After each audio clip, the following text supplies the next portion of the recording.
had been searching for years, scanning maps, zooming in on satellite images, and reading endless property listings. Then I found it, the lake reserve. Not some crowded public park, not some overdeveloped HOA lake with speed limits and mandatory dock colors, but a real, private stretch of water so untouched it looked like a painting. Mist hovered above the surface in the early morning sun, and the shoreline was dotted with towering pines and wildflowers. I could almost hear the echo of silence before I even set foot on the property. Buying it felt like destiny. The paperwork was clean, the price was fair, and most importantly, it was outside the HOA boundaries. I had dodged a lifetime of petty rules about fence colors, mailbox decorations, and perfectly trimmed hedges. I could build my dock, fish, swim, and even kayak at midnight if I wanted to, all without some self-righteous HOA president peering over her binoculars. The first time I walked along the shore, I was exhilarated. I dropped my bag, kicked off my boots, and let my toes sink into the soft sand. The water was colder than expected, but refreshing in a way that made me feel alive. I laughed, the kind of deep, unrestrained laugh that comes from finally finding your own piece of the world. I didn't notice the small wooden no trespassing signs tucked among the trees. They looked old, weathered, and frankly unimportant. But I should have noticed. 3 days later, my phone rang. The number was unfamiliar, and when I answered, the voice on the other end made my blood run cold. "Hi," said a clipped, irritated female voice. "This is Karen, the HOA president. I need to talk to you about your lake reserve." I froze, my first thought, lake reserve? She can't even spell my property line, let alone tell me what I can do with my land. Hello, I said cautiously. "You're aware that lake usage is regulated by the HOA, correct?" She demanded, as if she had already won the argument before I even spoke. I swallowed. I bought this property, it's outside your boundaries."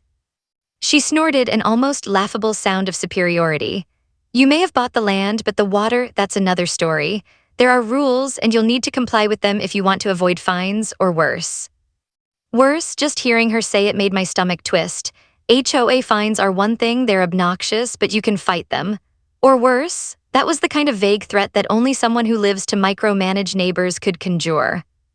"What do you mean worse?" I asked, keeping my voice calm. "You'll see," she said before hanging up. I stared at my phone for a long moment, a mix of confusion and amusement swirling in my head. She's calling the cops over a lake I legally bought? It was almost funny if it weren't so nerve-wracking. Over the next few days, Karen escalated. I started noticing signs posted more boldly along my property line, each one sharper and more official-looking than the last. Private property, HOA oversight active. She even sent a letter demanding I attend a meeting to discuss water usage compliance.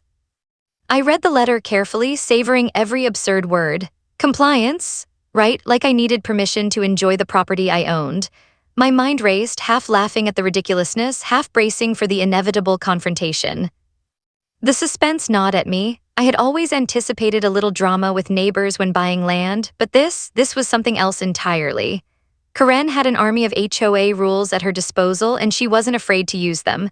But I had something she didn't, the truth. Little did I know, this confrontation was only the beginning.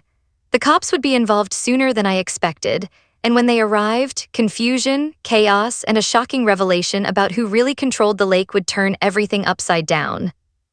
I looked out over the water that evening, the sun dipping behind the pines and turning the lake a molten gold. I felt a surge of determination. They could try to intimidate me, they could threaten fines, they could post all the signs in the world, but I knew one thing: I had bought more than just land. I had bought leverage, security, and most importantly, the right to enjoy my lake exactly as I pleased.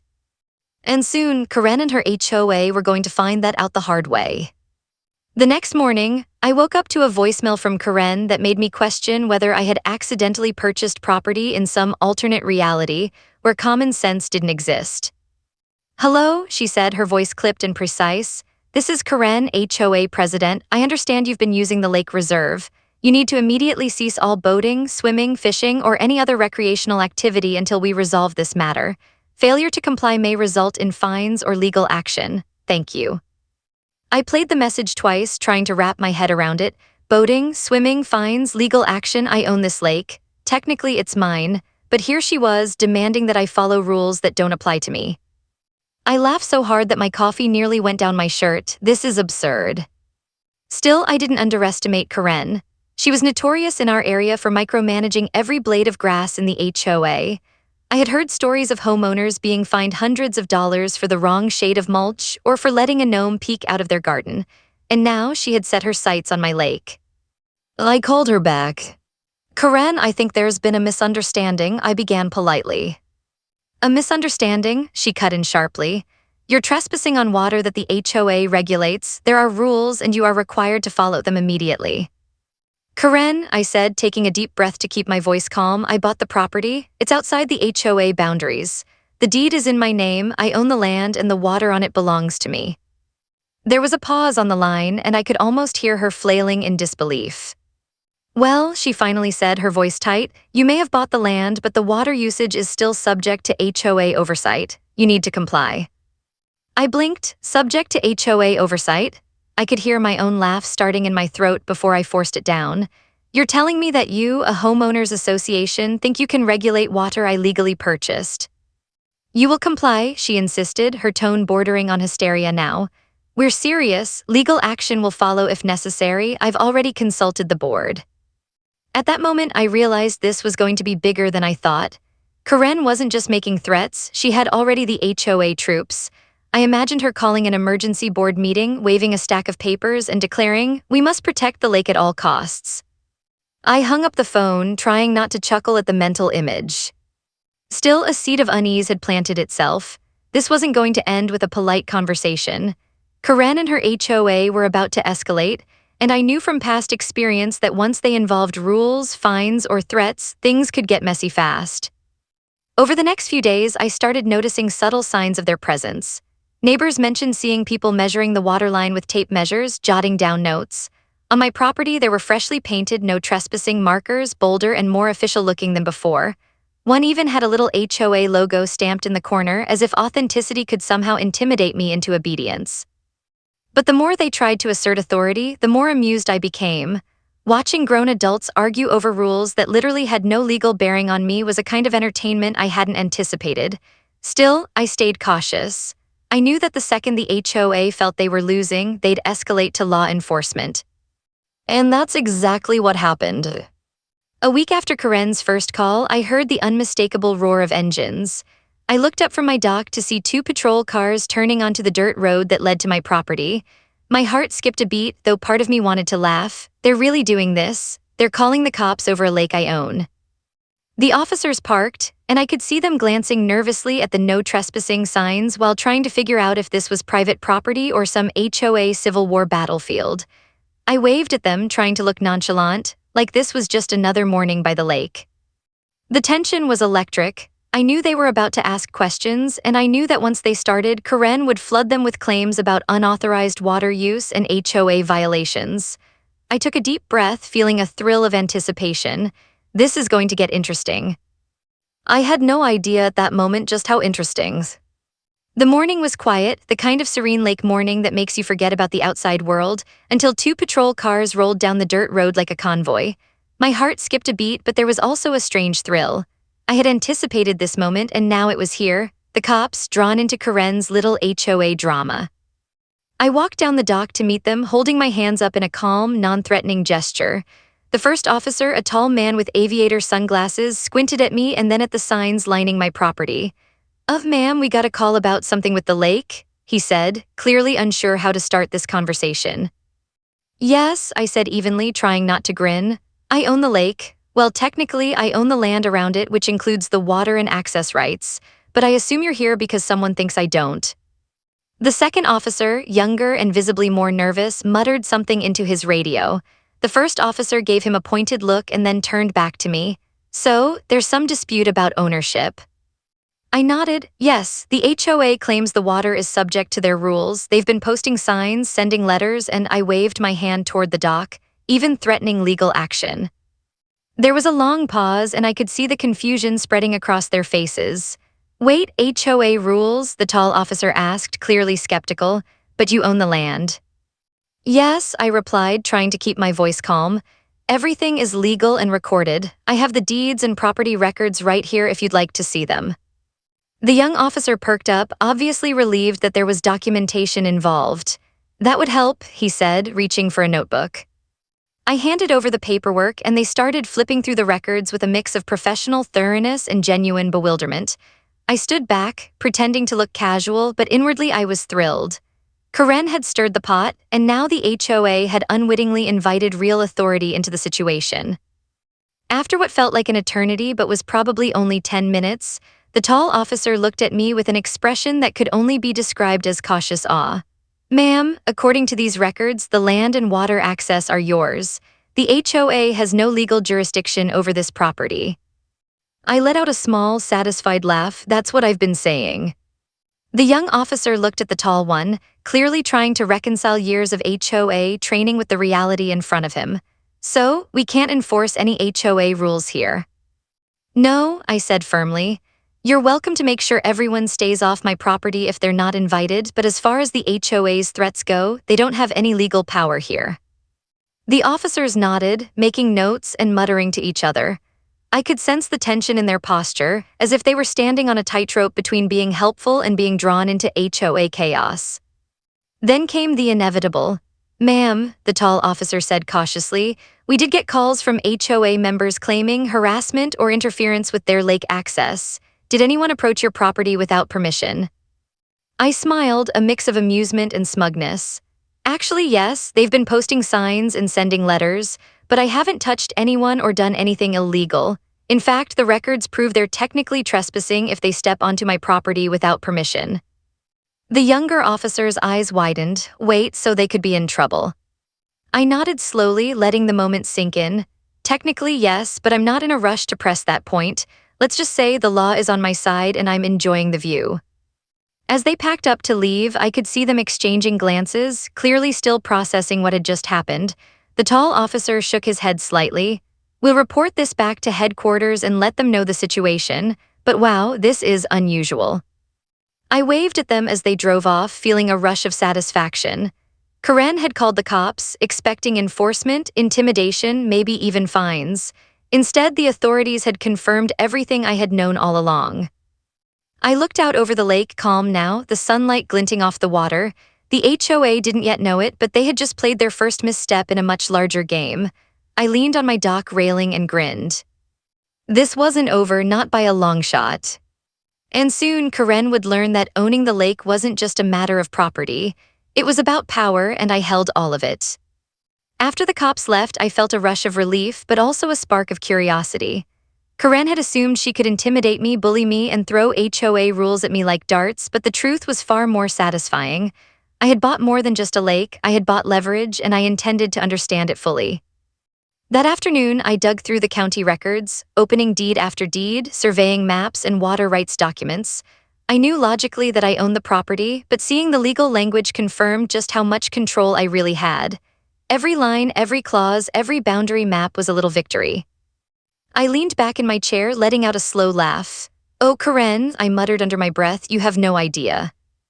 It turned out that when I purchased the lake reserve, it wasn't just land. It included full water rights and easement access for my property. Technically, any path, small dock, or waterway leading from the lake to the neighboring properties was mine to control. That meant the HOA, and Karen in particular, had zero legal authority to dictate how I used the water, who had access, or even whether anyone could float a kayak without my permission. I could almost hear Karen screaming in her perfectly manicured office. "But the HOA, we enforce the rules." I chuckled again. It was almost cinematic, imagining her flailing through her stack of bylaws, realizing that none of it applied. Her obsession with control, her hours spent measuring water lines, her letters, her signs, they all meant nothing. The more I read, the clearer my next steps became. This wasn't just about enjoying my lake anymore. It was about teaching the HOA a lesson in humility. They had underestimated me, assumed my purchase was just another minor inconvenience, and now they were about to see exactly what happens when someone actually knows their rights. I drafted a mental plan. First, I'd continue to document everything: photographs, records, notes from conversations. Evidence is power, and Karen had already demonstrated a willingness to escalate. Second, I'd need to confront the HOA again, but strategically. No shouting, no emotional rants, just calm, unassailable facts. And third, well, I'd save that for the perfect moment. I leaned over the maps, tracing the edges of my property with my finger. Every inch of shoreline, every hidden inlet, every small cove that Karen probably thought she could influence, it was mine. And owning it meant I could allow access, deny access, or simply ignore her threats entirely. The suspense of it all was intoxicating. The HOA had assumed I was vulnerable, a simple landowner who might back down when confronted with bureaucracy. Instead, I held the trump card. Every no trespassing sign they had planted was technically my property, and every fine they threatened was legally meaningless. Humor bubbled up again as I imagined the next HOA board meeting. Karen standing at the podium pointing to the bylaws, ready to lecture about proper lake conduct, only to have a county official or even a simple property record demolish her arguments in front of the entire board. I could practically see her face, red with frustration, trying to justify her previous threats. But I reminded myself not to rush. This wasn't a moment for gloating, it was a moment for careful planning. The HOA would make mistakes, I just had to let them. They had already proven they were impulsive, overconfident, and unprepared for a landowner who actually knew the law. That night I stood on the dock, the lake reflecting the golden sunset. The water was calm, serene, oblivious to the chaos about to erupt. I felt a deep sense of satisfaction. This lake wasn't just mine because I purchased it, it was mine because I understood it, because I had taken the time to know exactly what I controlled. And soon the HOA would discover that the rules they lived by were irrelevant here. Their threats, their signs, their letters, they were all meaningless when stacked against actual ownership. I smiled, turning away from the water with a sense of quiet anticipation. The next confrontation was coming, and when it did, the HOA would learn a very important lesson about power, boundaries, and the price of underestimating the wrong person. Little did they know the lake wasn't just mine. The access, the control, and the consequences were mine too. And the best part, I was just getting started. It didn't take long for Karen to realize that ignoring me wasn't an option. A few days after my discovery session with the county records, she returned, this time in person, accompanied by 2 other HOA board members. I could see them driving up the narrow dirt road in a borrowed SUV, their expressions a mix of determination and panic, like they were storming a fortress they had no hope of capturing. I met them at the edge of the property, leaning casually against my dock railing, sun glinting off the water behind me. Karen's eyes widened as she took in the lake, the dock, and me, standing there unthreatened, confident, and yes, smug. You can't just," Karen began, waving her hands as if to magically conjure some rule that would apply. I raised a hand to stop her. "Karen, we can save everyone a lot of time if we just look at the facts." I gestured to the stack of property records on the picnic table nearby. "This lake, the shoreline, the access paths, all of it belongs to me, legally, every inch." One of her board members, a man in a too-tight blazer who looked like he had memorized every HOA bylaw in existence, cleared his throat. But the HOA governs lake usage. That's our jurisdiction." I smiled, letting the pause linger. "It's not your jurisdiction, look here," I said, tapping the deed and the easement maps. "The county recognizes these boundaries. Water access is included. Easements are in my favor. The HOA has no legal standing here." I could see the panic starting to ripple across their faces. Karen's mouth opened and closed like a fish. She grabbed the deed from the table, her hands trembling slightly, scanning the pages. This can't be." "Yes, it can," I said. "You called the cops, sent letters, posted signs, all over water you don't control, and now you see why none of it matters." Humor mixed with tension as I watched them flounder. They had prepared for confrontation, threats, and maybe even litigation, but they hadn't prepared for reality. I could almost hear the gears turning in Karen's head, desperately searching for a loophole, a rule, some magical HOA law that could undo legal property ownership. Spoiler alert, there isn't one. You have records," she stammered, finally looking up at me with desperation in her eyes. "I have everything," I said, gesturing toward the neatly organized documents. "County records, easement maps, deeds, and if you like, I can show you where your signs technically cross into my property." Her 2 board members exchanged nervous glances, clearly realizing that Karen's personal crusade had just backfired spectacularly. I could see their minds racing. How do we fix this without making it worse? I took a slow step forward, leaning on the railing. "Look, I'm not here to escalate things. You're welcome to visit the lake, use the paths, enjoy the water, but under my rules and only if you have permission. That's how easements work, that's how property ownership works. And that's reality whether the HOA likes it or not." Karen swallowed hard. We didn't know, I means. "You didn't know and now you do," I said, letting the weight of my words settle over them like a gentle but undeniable hammer. The next time someone from your HOA tries to enforce rules here, the cops and the courts will see who actually owns the land. And trust me, it won't be you.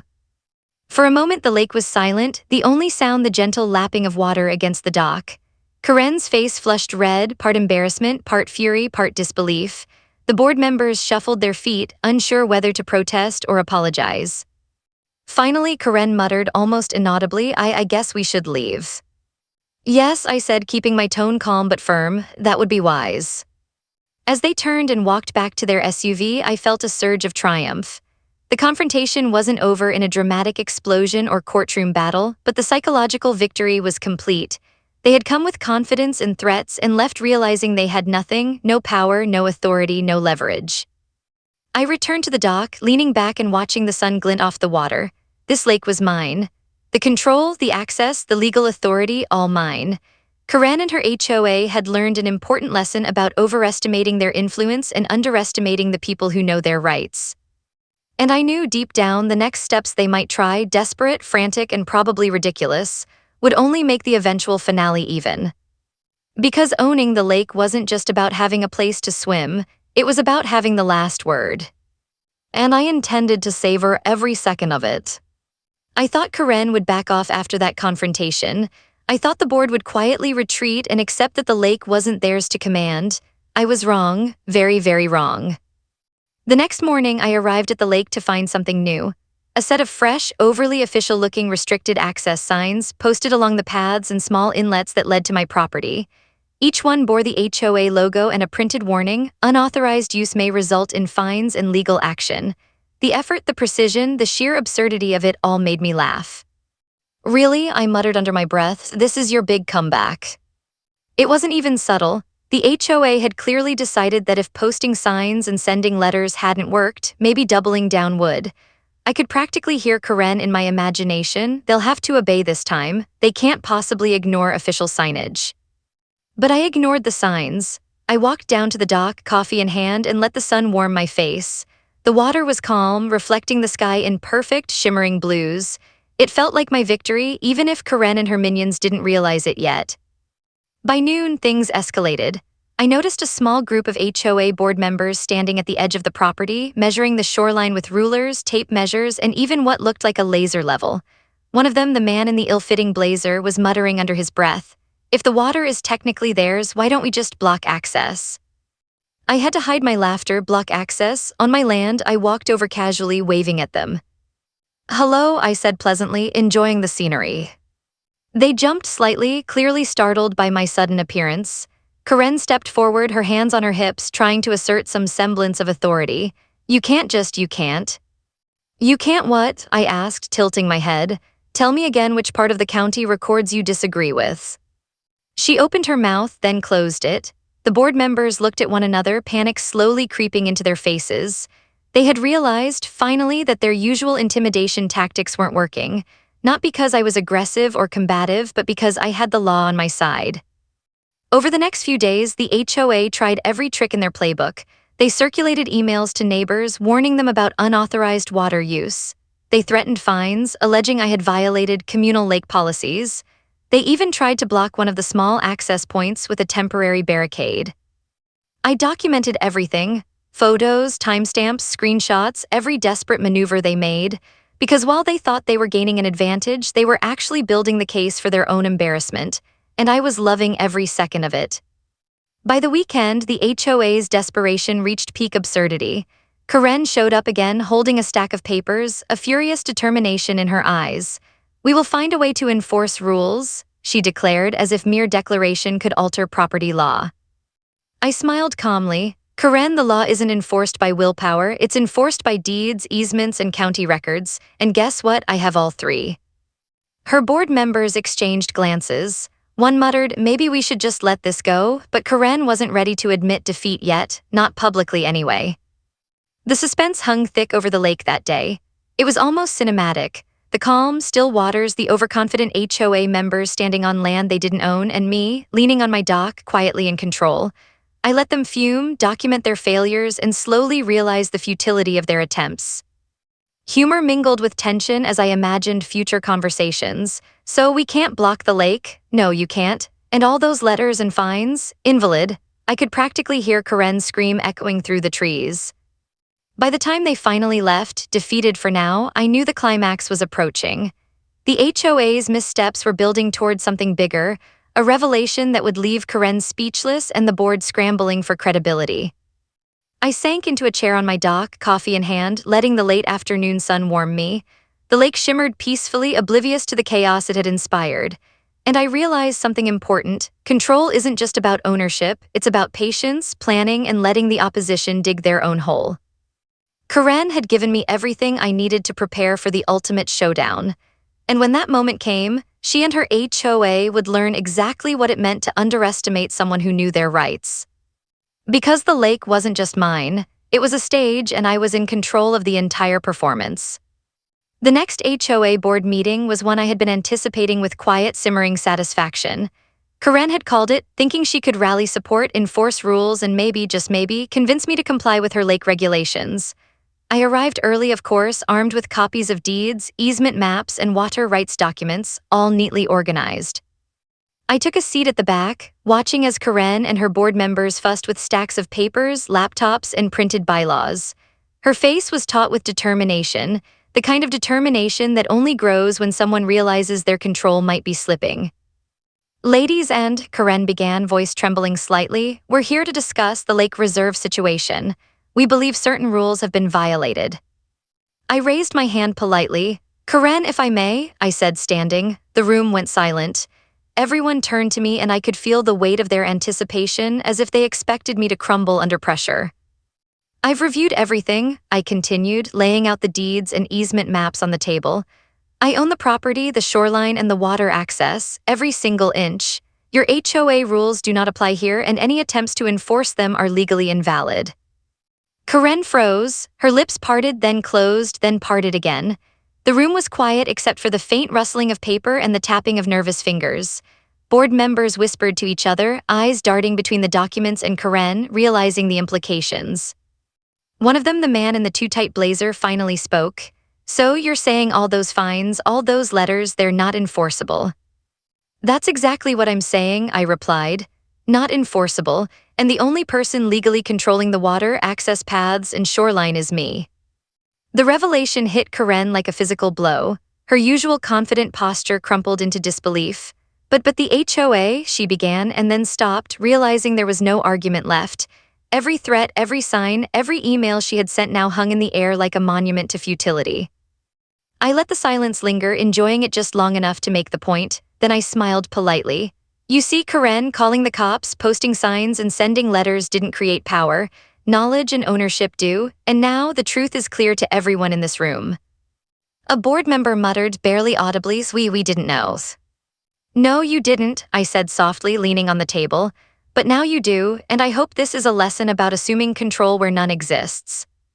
Karen's face flushed, and she muttered something incoherent, clearly trying to salvage what little credibility she had left. The room was silent for what felt like an eternity. Even the quietest members seemed stunned, realizing they had underestimated someone who actually understood their rights. Then a faint chuckle escaped me. "It's almost funny," I said. "All this time you believed you had authority, all these rules, signs, fines, they were meaningless, and yet you acted as if they mattered." Karen's jaw tightened. I could see the frustration boiling just beneath the surface, but there was nothing she could do. Not now, not ever, unless the law itself changed. Finally, she nodded stiffly, barely able to speak. I suppose we should respect the property boundaries." "Yes," I replied calmly. "Respect them, enjoy the lake if I grant access, and understand that ownership, not HOA intimidation, is what governs this property." The tension in the room slowly dissipated. Board members slumped in their chairs, muttering apologies or adjusting their expressions to look neutral. Karen stayed standing a little longer, clearly processing the magnitude of her defeat. The silence was thick, almost cinematic, like the calm after a storm. I collected my documents, folding them neatly, and said with a final touch of humor, "And that, ladies and, is why it's always important to know exactly what you own before threatening someone who does." Karen finally turned away, muttering under her breath, her aura of superiority shattered. The board followed her lead, leaving the room in a mix of embarrassment and disbelief. I took one last look at the lake through the window, sunlight glinting off the water like a spotlight on my victory. The HOA had learned the hard way that rules mean nothing without legal authority, and knowledge trumps intimidation every single time. As I walked out of the meeting room, a sense of calm and triumph washed over me. The lake was mine, every inch, and the HOA had no choice but to acknowledge it, even if it took them a little time to admit it out loud. And just like that, the final act of their little performance had ended. After the board meeting, the lake finally felt like mine, not just physically but psychologically. Every inch of shoreline, every sparkling wave, every hidden cove belonged to me, and no amount of HOA meddling could change that. The air felt lighter, the sunlight brighter, and I swear the fish seemed to swim in applause. Karen didn't leave quietly, of course. She lingered on the property line one last time, fuming in that way only someone who has just lost a battle over imaginary authority can fume. I watched her through the trees, smiling to myself. Her board members hovered nearby, awkwardly shuffling feet, pretending to be polite while clearly trying to calculate how to recover from this embarrassment. I took a deep breath, feeling a rare kind of satisfaction that comes from winning without ever having to raise your voice. I didn't have to yell, threaten, or play dirty, just a solid understanding of property law and a little patience had done the trick. The HOA had brought in their signs, their letters, even the cops, all convinced they could intimidate me. And yet here they were, powerless, flustered, and officially aware that the lake was mine. Over the next few days, I enjoyed a peculiar form of justice. Neighbors who had been watching the back and forth quietly acknowledged my victory with knowing smiles. I even received a few subtle apologies from HOA members, usually mumbled under their breath while trying not to be seen.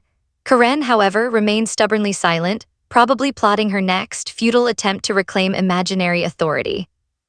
I made a few strategic moves of my own. I posted a polite notice on my property, letting anyone know that access was welcome but only with permission. I wanted to maintain order, sure, but also to remind Karen and the HOA that while they might squabble over rules, I was the one in control. Every time someone crossed a path or paddled onto the water without permission, I had the right and the legal backing to decide how to respond. The balance of power had shifted completely. There was humor in the situation, too. I often imagined Karen standing in her perfectly manicured garden, holding a ruler and shaking her head, thinking she could somehow enforce rules that didn't exist. Every so often, I would catch a glimpse of her flustered expression from a distance, and I couldn't help but laugh quietly. The universe had delivered justice in a way that was both satisfying and absurdly entertaining. Even more satisfying was the knowledge that this story wasn't just about winning a personal battle. It was about boundaries, knowledge, and the courage to stand firm when others try to impose control where it doesn't belong. The HOA had relied on intimidation, bureaucracy, and outdated notions of authority, while I had relied on something far stronger: facts, ownership, and patience. As the sun set over the lake one evening, I sat on my dock, feet dangling in the cool water. The lake shimmered like liquid gold and a gentle breeze ruffled the trees. I felt a profound sense of peace and accomplishment. I had not only secured my property rights, but I had also sent a clear message: respect boundaries, know your authority, and never underestimate someone who understands both. Karen and her HOA might continue to grumble, to post letters, to dream up new ways to assert control. But the truth was immutable. The lake, the water, and the access were mine. Every letter, every sign, every futile attempt at enforcement was a reminder of their limits and my victory. I leaned back, sipping my coffee, and smiled at the calm water. The lake was quiet now, serene, free from disputes, and exactly as it should be. I had purchased more than land. I had purchased control, clarity, and the right to enjoy life without interference. And as I watched the sun sink below the horizon, casting long, golden reflections across the water, I realized this: sometimes the sweetest victories aren't the loudest ones.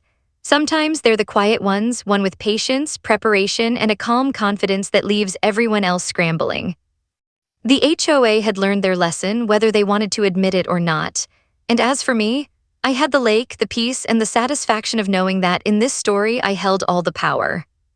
The water lapped gently against the dock, a soft, triumphant applause, and I finally was free to enjoy it exactly as I pleased.